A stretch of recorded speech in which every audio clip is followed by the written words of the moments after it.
কেন হলো দেখা গাইলাইন লাগবো। আচ্ছা তো রাহিম ভাইয়ের অর্ডার হইল উজানি নাইয়া।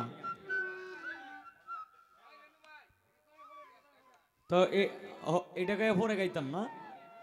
আচ্ছা দেখা যায় ইন্দে গরম বেশি।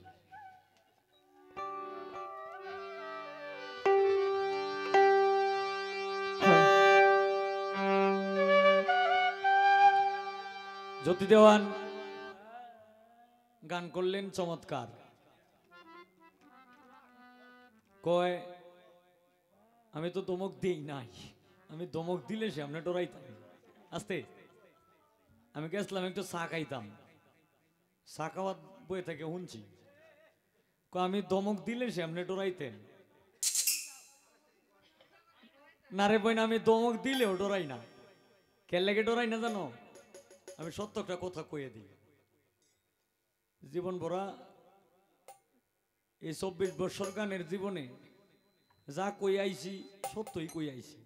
যেটা জানি এটা কইছি, যেটা জানি না এটা না করছি। আস্তে এটা না করছি যে আমি জানি না। এর লাগে কিন্তু আমার ইজ্জতও গেছে না, দুইটিয়া বাইনও কিন্তু কমছে না। তা ডরাই না যে কে লেগিয়া।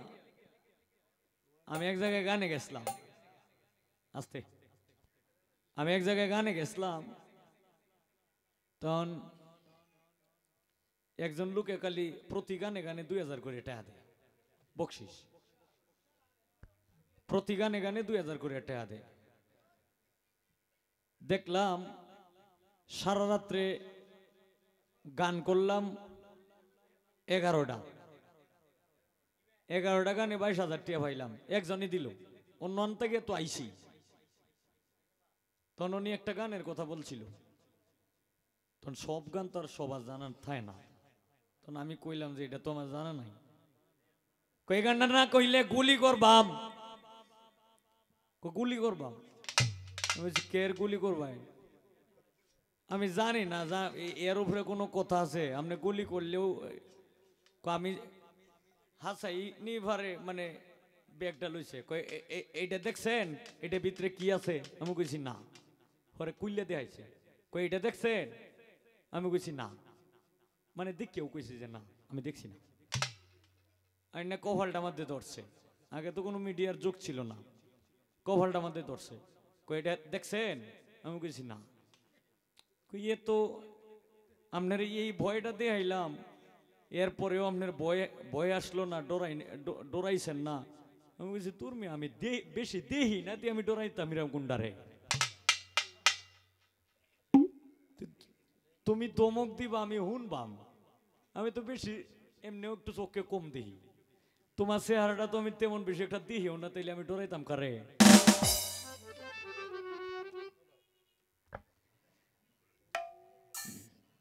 তো যাক, আমাদের এই যে মুরব্বী বাবাজিরা দেখা যায় এখনো এই কনকনা শীতের মাধ্যমে এখনো কিন্তু বৈশা রয়েছে এই বিচ্ছেদ শোনার জন্য। তো ইনশাল্লাহ এই আগে যুবকরার গানটা গাইয়া পরে উকিল মুন্সির গানটা করি। আসলে আজকে যা গান করতেছি মানে বেশিরভাগ অর্ডারই গানই। আমি কিন্তু আবার বহুরূপী, যেখানে যা লাগে তাই দিয়া।